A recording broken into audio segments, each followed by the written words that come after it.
Welcome to Introduction to Environmental Science, Lecture 22. Last time we looked at hazardous and solid wastes.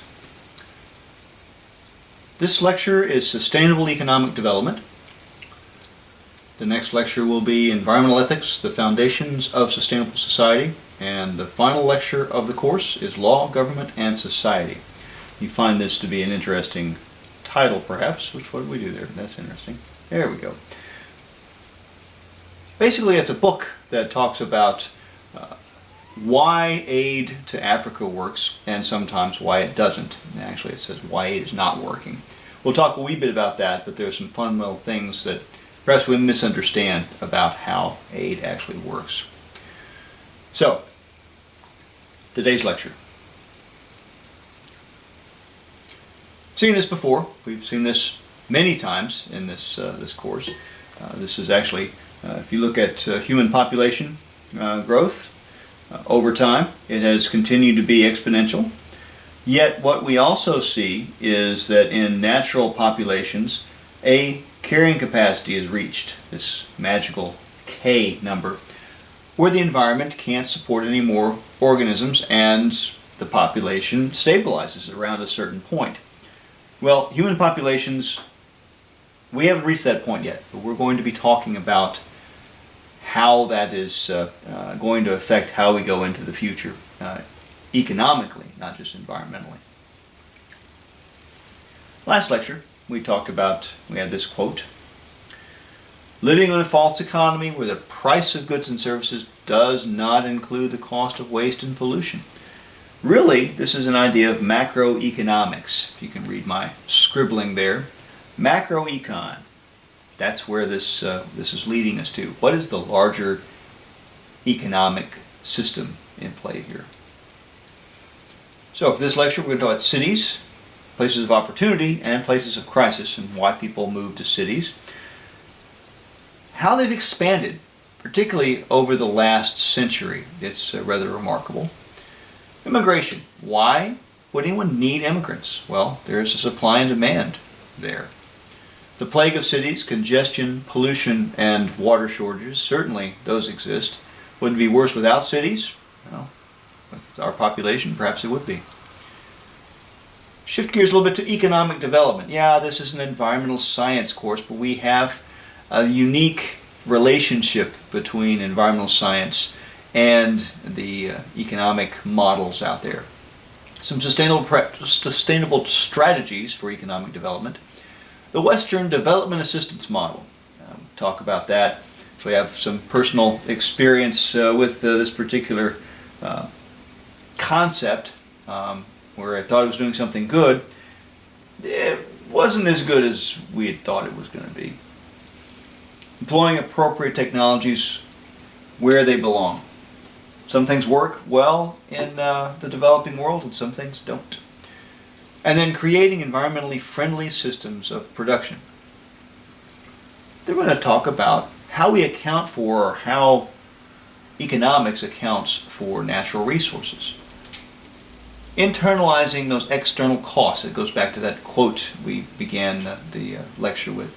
The value of ecosystem services. There's this idea that actually is used now in Florida called Payment for Environmental Services, or PES.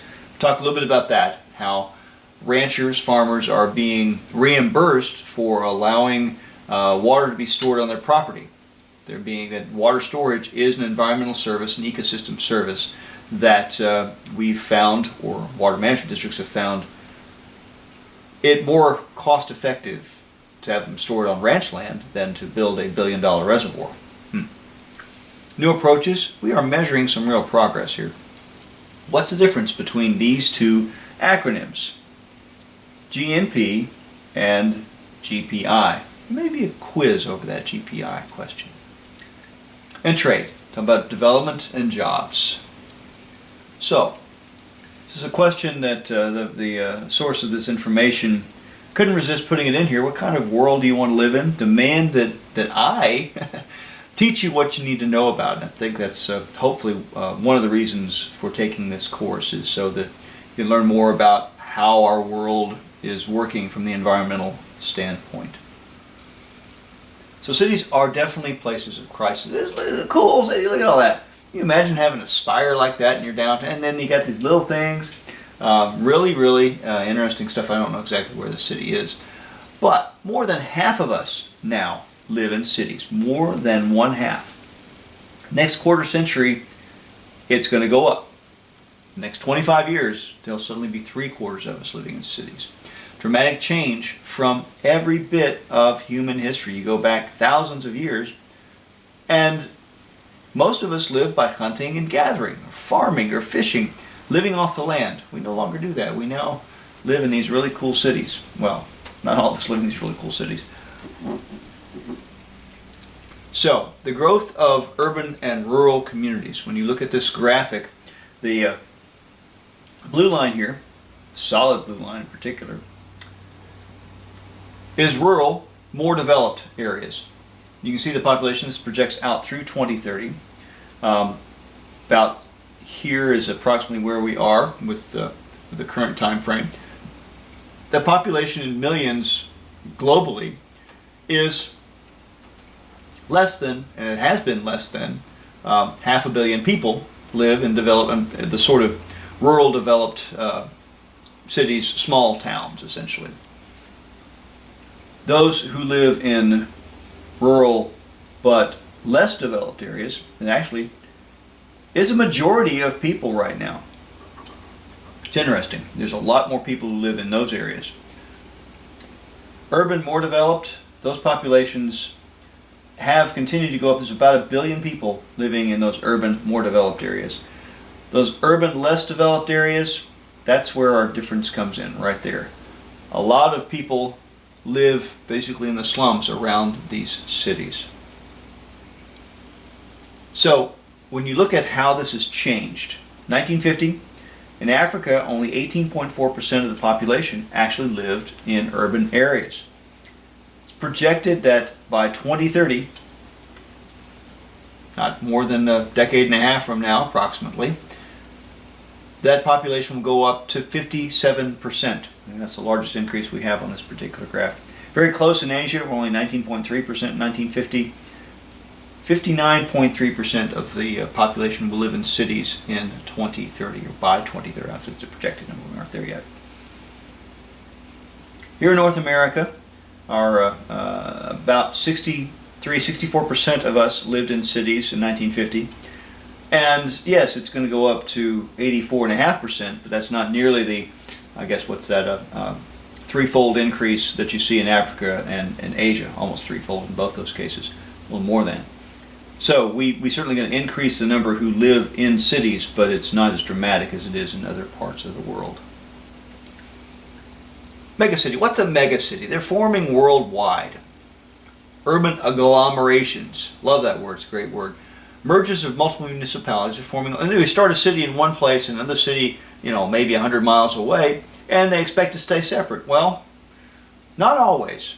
Megacities. Definition of megacities, any city with over 10 million people in it. This might be the next megacity. The mouse there, that's Orlando. And this is Tampa, not Tampa Bay, just Tampa, the city of Tampa.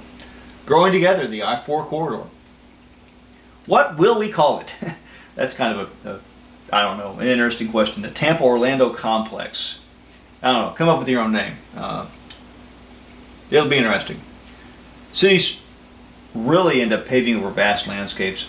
They consume inconceivable, well, it's not inconceivable because we do it all the time, but they amazing resources. You try to wrap your head around it, sometimes it doesn't always work. They're also very efficient at resource use. You wouldn't think, it's a big city, it's wasteful. Well, when it comes to disposing of waste and things like that, rather than having people dotted all over the countryside, it's much better for them to be using a central sewer system, for example. Environmental degradation would probably be much worse if those 10 million people were spread out across, say, 200 or 300 square miles rather than being concentrated in a city. So these cities are expanding rapidly. There's been a dramatic shift in the size and locations of big cities. You might guess where these 13 big cities were in 1900. Most of them were located in Europe. Today, not so much. 2011, 111 years later, there are 400 cities, more than 1 million people in them. 100 of those are located in China. So you can see where the big cities have shifted to. London, #1 big city in 1900. London, it's not even on the list. It might have 10 million people in it, which is a lot of people, but it's not on the world's list of the world's largest urban areas in 2011. New York City is still on the list, although it's fallen somewhat. It's down here. But you look at the top, how many is that? 1, 2, 3, 4, 5, 6, 7, 8 cities are either in, well, Japan, Tokyo, China, or India.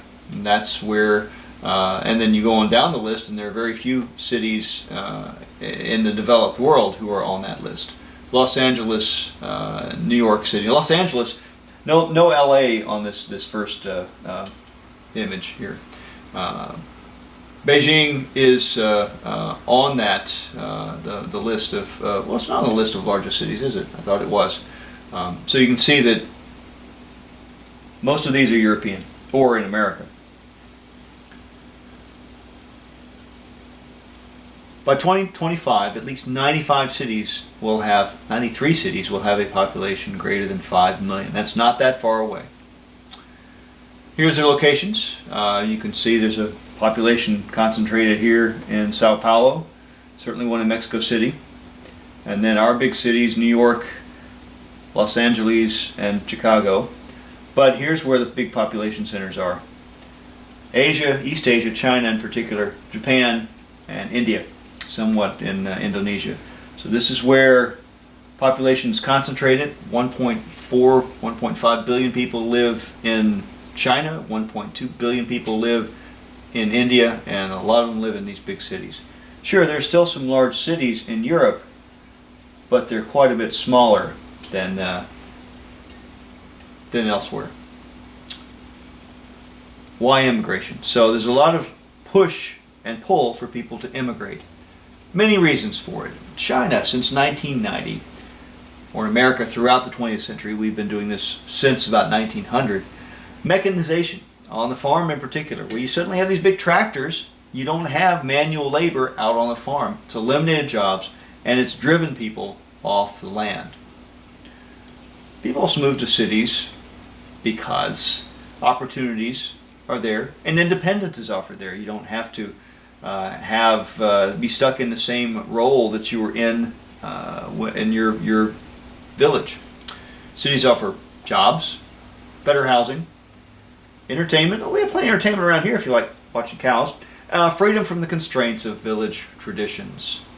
Government policies favor urban areas that economically people can't afford not to live in cities in certain cases because that's where the jobs are. Congestion, pollution, and water shortages are endemic to cities. You can see the congestion, and this is not a very congested picture. I think that's in Jakarta, Indonesia, by their standards. Pollution. All these vehicles are putting out smog and all that sort of stuff. Unregulated factories degrades air quality in many urban areas, something that if you live in a rural area you don't really experience that much. Growth of China cities has resulted in a flood of private automobiles. Often difficult to find clean drinking water in areas. In Mumbai, India, the water for the entire city, one of those megacities, is supplied by a single canal, and that canal is actually controlled by a small conglomerate. And when they got mad at the city, they shut off the water supply, and that made it very difficult, and they had to pay a lot more money to get that repaired. This is the other problem that you see in big cities, is a lack of sufficient housing. All these people who are actually on the street there. UN estimates that at least 1 billion, one with a B, billion people live in crowded and unsanitary slums. We looked at these in the last lecture a little bit. Around 100 million people are completely homeless.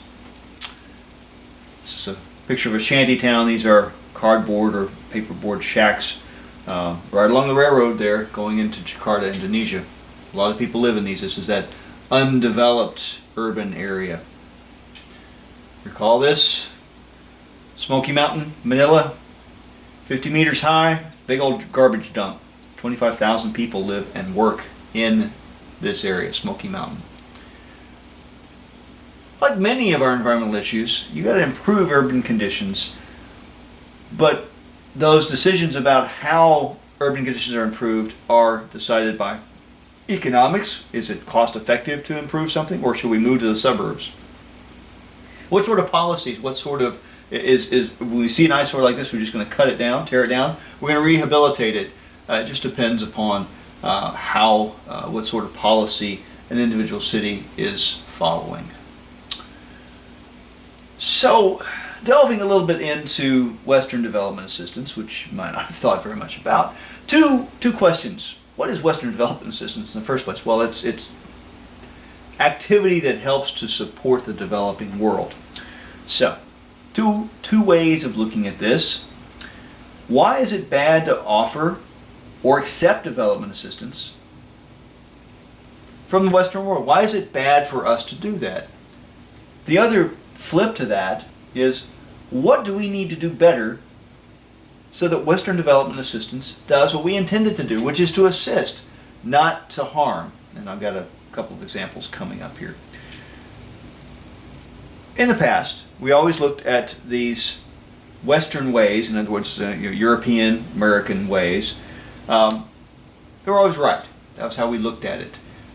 We've kind of come up with this idea of large-scale agriculture, where you have hundreds of acres of land that is used for ag. Dams for hydroelectric projects. That's an idea. The Aswan High Dam in Egypt is an example. There are lots of other examples in Africa and throughout Southeast Asia. We'll have one of our assignments, or the assignment for this lecture, touches on that.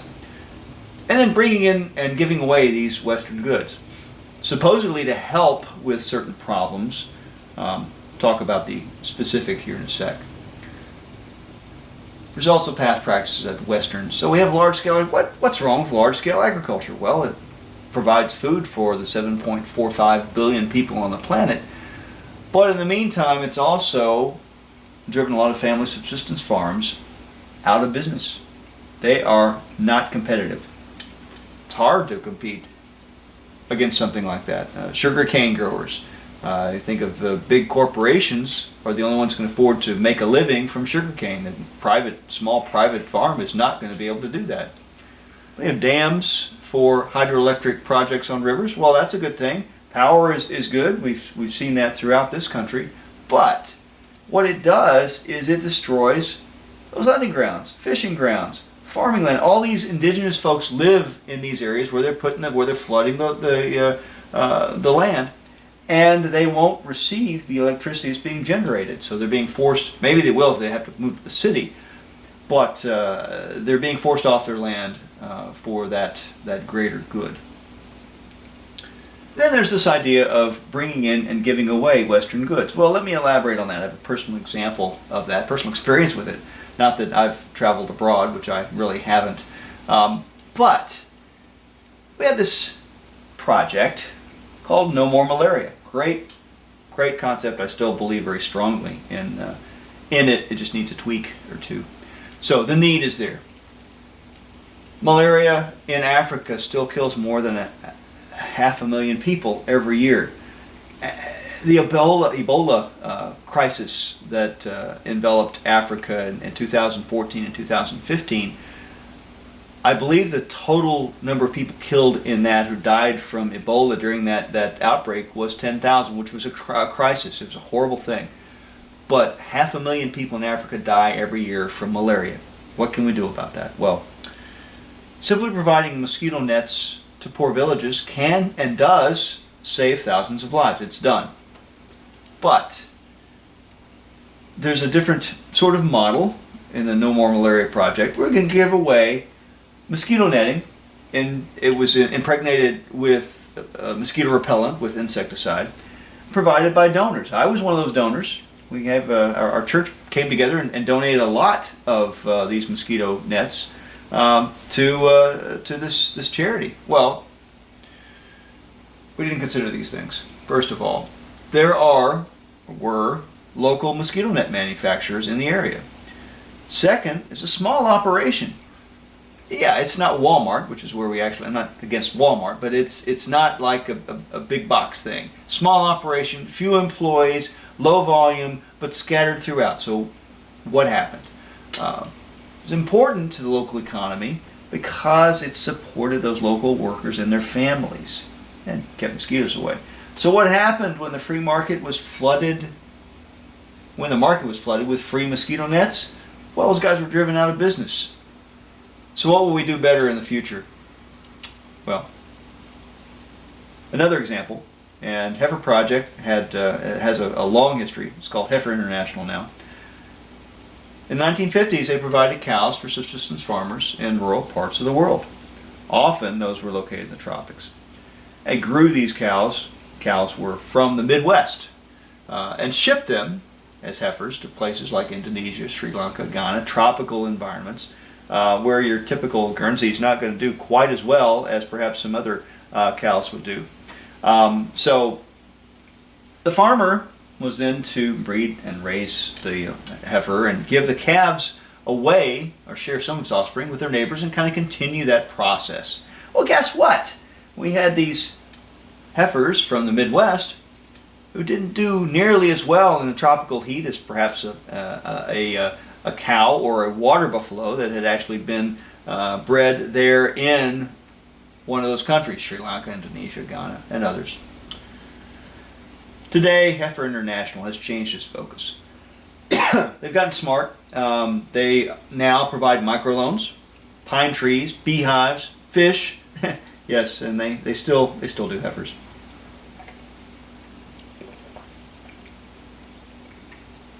Can development be sustainable? How can we continue improvements in human welfare within the limits of the Earth's natural resources? Problem. Development, kind of the definition of that we take for development, means making things better. When you develop something, you improve people's lives. That's one of the goals. And then this word sustainability, we're going to put these together obviously, living within the Earth's carrying capacity, living on the Earth's renewable resources without damaging all of those things that support us all. We have to have clean air, clean water, soil, all those things. We can't make it ourselves. So sustainable development, meeting the needs of the present without compromising the ability of the future generations to meet their own needs. Kind of goes to that ecological footprint idea that we talked about way back in the early parts of this course. So resources, how we define those resources shapes how we use them. So, classical economics. This is before the industrial age really, assumes that natural resources are finite. Resources, iron, gold, water, land, exist in fixed amounts. And to a certain extent, that is certainly true for iron, gold. And water, yeah, this fixed amount of water. How have we gotten around this? Well, certainly land, we'll get to that. Then there's this idea that came along called neoclassical economics. Developed in the 19th century, included labor, knowledge, and capital in what a resource was. And then we have this idea of ecological economics. You know, I get to that. It applies ecological ideas, system functions, carrying capacity, limits, recycling, to the definition of what a resource actually is. So we have labor, knowledge, capital, iron, gold, water, land. We also have recycling. We also have ecosystem functions like water purification. Those are resources, and they are resources. We should acknowledge them now. So, some terminology for neoclassical economics. Important measure of growth and wealth is consumption, that gross national product. How much we consume makes a huge difference in how this whole cycle, the economic cycle, goes around. This is the idea of throughput. amount of resources a society uses and either discards or consumes. Throughput commonly measured in terms of this gross national product, GNP. So, gross national product, sum of all goods, all products and services bought and sold in the economy. Natural resource economics extends this neoclassical viewpoint to treat natural resources as important waste sinks as well as sources of raw materials. Neoclassical natural resources are ways of us actually recycling those wastes. So ecological economics, surprisingly enough, we've talked a bit about ecology in the class, looks at solar energy as being a resource. The whole ecosystem, this green box represents those ecosystem, that natural capital. The blue box inside is our activities, our manufacturing, our recycling portions of the economy. So, ecological economics applies ecological ideas of system functions, recycling, to the definition of resources. Treats the natural environment as part of our economy. Acknowledges the value of ecological services. All of those sorts of things. Yes, it's cute. Everybody say, "Aw, isn't that cute?" Yeah, they're very cute. And it's living organisms are very unique as resources. A little more on the polar bears here. We don't have a lot of polar bears here where we are. But we've talked about renewable and non-renewable resources in the past. Non-renewable resources exist finite amounts. We've seen this before. I don't know which lecture it was a while ago. Minerals and fossil fuels. Those are non-renewable resources. Renewable resources, we've talked about this before. Naturally replenished, recycled, water, air, soil, fairly steady rate. Living organisms are a part of that renewable resource, including those cute bears there. Sometimes things become scarce, and that can lead to innovation if we treat it properly. In the 1970s, I could read the number, a team of scientists led from MIT created a complex computer model, complex for the 1970s, study resource limitations called limits to growth. That complex computer model was used to examine those scenarios of different resource depletion rates.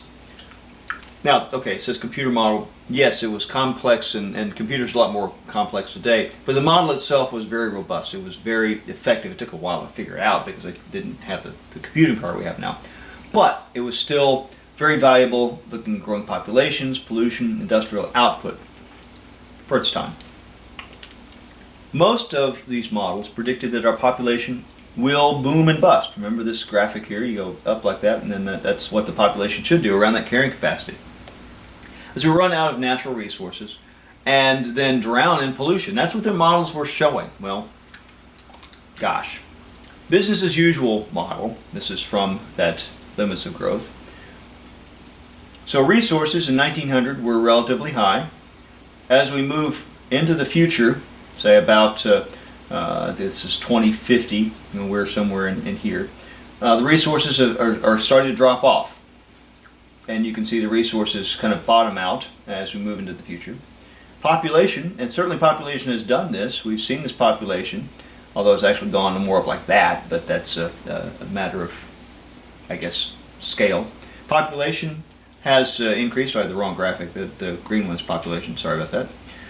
Pollution has really done what I showed there. It's gone up tremendously. So what this graphic shows is that our population and our food, all these supplies are going to drop like rocks. Basically, we're going to be in bad shape about 2050. Business as usual, though. Back to this idea of scarcity leads to innovation. So that faulty assumption is view that those natural resources we depend on can't be replaced, can't be recycled, can't be reduced, can't be all of the 3 R's thing. Many look at this model, criticize it. It's still used extensively in some types of economics. It underestimates our technical innovations and have mitigated the effects of scarcity. Well, scarcity stimulates research. Development results in new processes, materials, ways of doing things that extend our resources significantly. We certainly have seen that, although not always in a positive way, with the move to increase the amount of hydraulic fracturing that is done to extract oil from the ground. But you remember Thomas Malthus. He kind of was a forefather, if you will, of this theory that we're going to run out of stuff. And well, what we managed to start doing, common resource in this case is water, and these farmers are sharing that water, that common resource, and that successful management has allowed a great deal more positive economic growth, which is positive the ability to feed yourself and your family in a lot of these areas. So natural resources accounting comes up with this idea of cost-benefit analysis. They didn't come up with it. It's been around for a long time in the business world, certainly in building a structure, something like that. You have to figure out what's going to be what you can afford and what is going to give you the most benefit for the cost. Decision making about that sustainable resource use entails this CBA, cost-benefit analysis. So if the dollars, this is dollars per unit of pollution eliminated, if it costs a lot to eliminate pollution and the social cost is low, then we're probably not going to be eliminating that pollution. Certain point though, not a lot of pollution is going to be prevented. More pollution that gets prevented, that cost is going to start going down. Marginal social cost is going to go up. This is social benefit. So when we reach that sweet spot, that's when we will actually see that cost benefit. The cost of doing a thing is going to be worth it because of the amount of benefit it gives to society. 3 processes of accounting comparing the costs of a project and its benefits. So, should cost-benefit analysis include natural resources accounting? Well, I think so. Boy, you expect me to, though, wouldn't you? Values, wildlife, ecological systems, and services must be incorporated with natural resources accounting. It has to be that way. In theory, this accounting contributes to sustainable resource use because it can put a value on long-term, or this term, intangible goods necessary but often disregarded in economic decision making. We ignore that. Important part of natural resource accounting is giving value to ecological services. Remember, I talked about PES, payment for ecological services, environmental services. That's the idea. And here's actually a table that shows the actual value of these ecosystem services. This is value per year. So the value of soil formation per year is $17.1 trillion a year.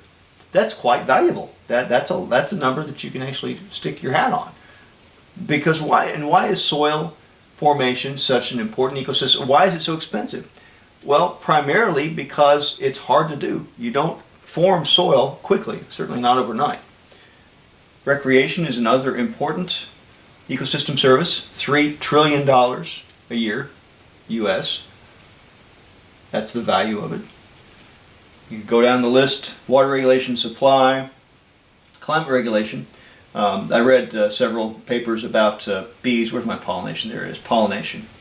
Pollination is a mere $0.4 trillion per year. Pollination, bees going around pollinating things.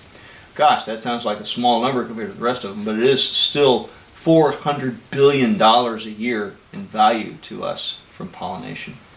So the total value of our ecosystem services, based upon this study, value of the world's ecosystem services, is $33.3 trillion a year. Is that factored into the economy? Do we count that? Do we say, hey, yay, we got that much? I don't know that we do. Interesting concept. Internalizing those external costs. So externalizing those costs, the act of disregarding, discounting, saying that doesn't cost that much, no, don't worry about it, those sorts of things.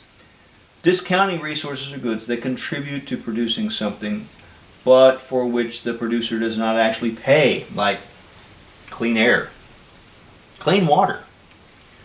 Usually, those external costs are diffuse. How do you quantify clean air? I mean, does it cost you money to get clean air? Well, some places, yeah, but not here. For example, okay, farmer harvests a crop in the fall. He knows the value, he knows how much it costs for seed, how much it costs for fertilizer, that was his cost, and then he knows how much he got for the sale of the crop, tabulates that, and he comes with a number. He knows whether he made or lost based upon how much the seeds and the fertilizer cost compared to how much he got for his crop. But the values of soil loss to erosion are not included, although, believe me, farmers know if they had to replace that soil, or when they have to replace that soil, it's an expensive proposition.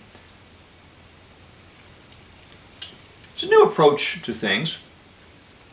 It's this old idea of gross domestic product. Then we have this new idea called GPI. GPI. Genuine Progress Index. Not gross, genuine progress index. Write that down.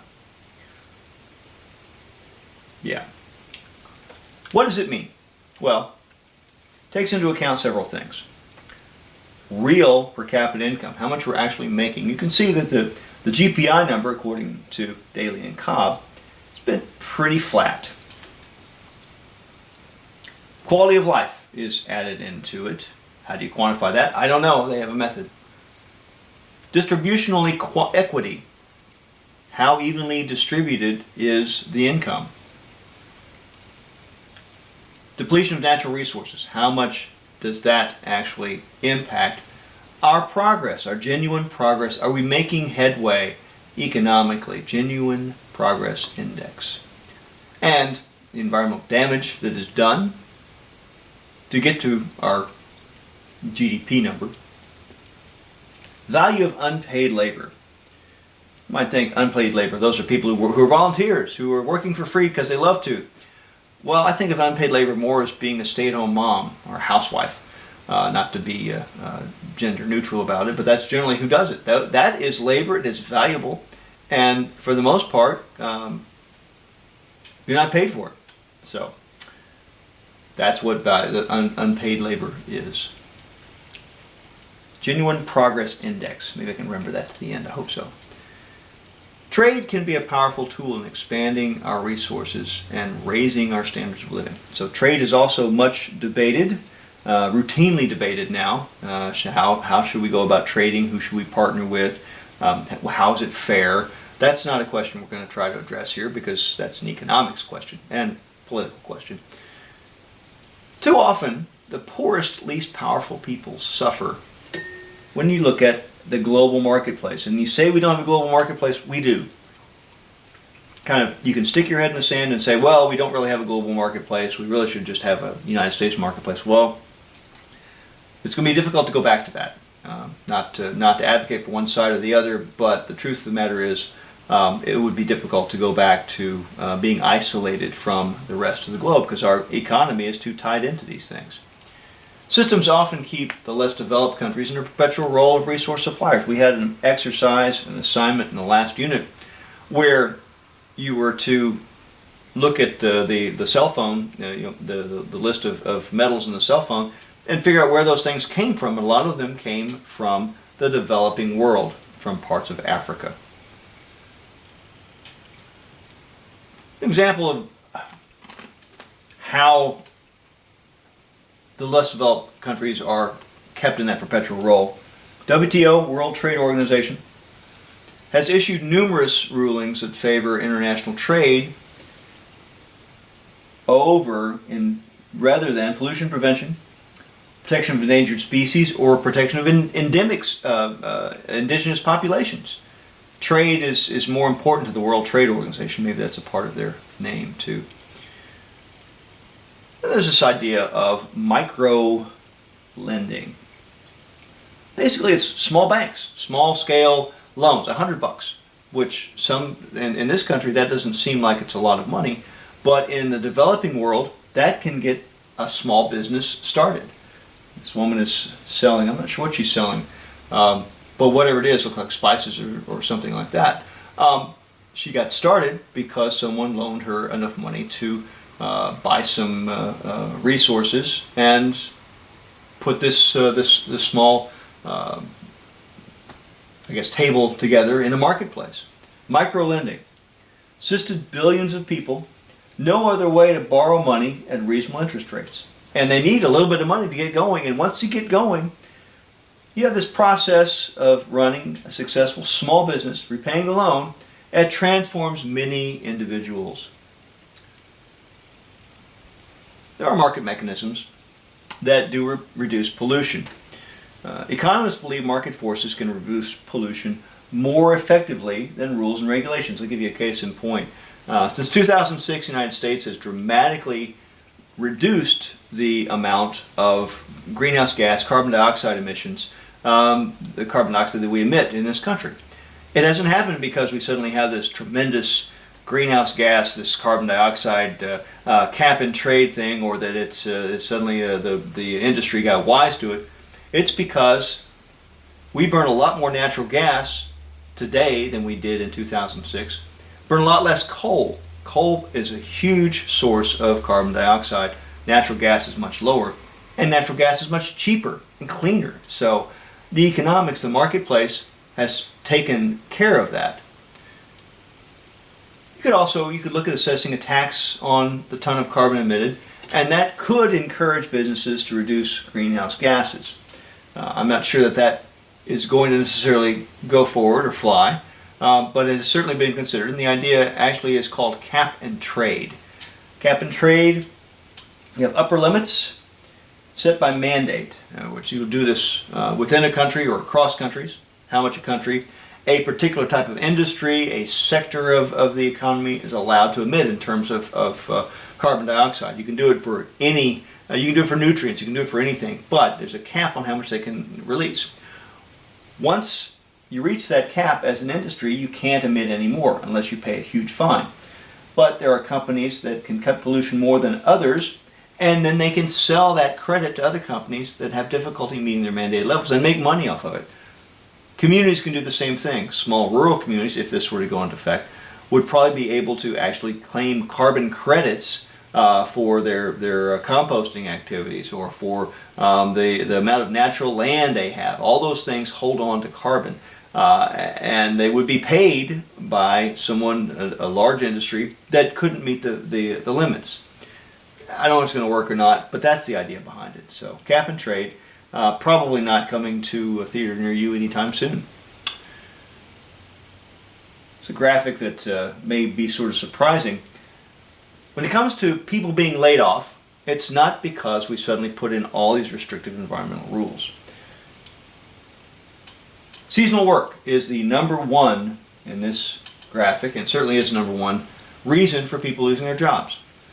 In rural parts of Central Florida, seasonal work might be working in a restaurant from October through March and then being laid off from April through September because population change. Falling product demand. Here's an example of the BlackBerry. If I remember what a BlackBerry is. Maybe you don't. It's basically been replaced by all the smartphone technology. But BlackBerry, in fact, stopped making BlackBerries a couple of years ago because nobody bought them anymore. There's something else that took its place. You get done with your contract, then you move on to another contract. That contract's completed. People get laid off for that. Changes in business ownership. Go on down here, environmental or safety related, way on down here, natural disasters, way down here. 1 to 2% of all the jobs lost is due to that. So you can see by far It's not related to environmental rules. This is our Lecture 22 assignment. It's open. Delta drought, top of the Mekong Delta. Glimpse into the bleak future of the Mekong River. Complete that assignment. Before you conclude, what did we learn? More than half of us now live in cities, and in a generation it'll be 75% of us living in cities. Shortages of water and housing are urgent problems in fast developing cities in the world. Urban planning try to minimize those strains of urbanization by basically consolidating folks in one place but making it pleasant. That's urban planning. Quite often transportation is a critical part of city planning. We don't have a lot of urban transportation in rural parts of Florida, but if you go to a city, any of the large cities, there are plenty of buses, and buses are the primary form of mass transit that we have in this state. If you go up north, you can have commuter rail, which I love riding rails, but probably if I were having to do it every day, I might not love it as much. And then economic policies are often the root of the success or failure of cities. Natural resources economies extend those ideas to account for ecological services in the economic accounting system that's in place. Alright, so we looked at cities, expansion of those large cities, immigration. Why does anyone need to immigrate? Or why do we need immigrants? Because of various job shortages. We looked at population growth in the previous lecture. That's why people immigrate. All these are plagues in cities: congestion, pollution, water shortages, all that stuff. Economic development. Western Development Assistance Model. I talked about no more malaria and not using the incorrect way, the incorrect model, but a better model would have been to supported the actual manufacturers there in the local close to where we were trying to get our assistance. Employing appropriate technologies, such as Heifer project. They now don't just do cows, because there are places in the world where that's not what's needed. What's needed might be fish, or it might be pine trees, or it might be cows. Creating environmentally friendly systems of production. Natural resources accounting in the economic standpoint. We need to internalize, include the value of ecosystem services in the costs, in our economic costs. We had these new approaches measuring real progress, and the difference between gross national product and genuine progress index, the GPI, genuine progress index. Look for that soon. Trade, development, and jobs. We talked about that in terms of microlending. These are the primary references for this particular lecture, and I will leave you to contemplate that. And there's that reference to Why Aid is Not Working. Better Way for Africa. I think it's a pretty good book.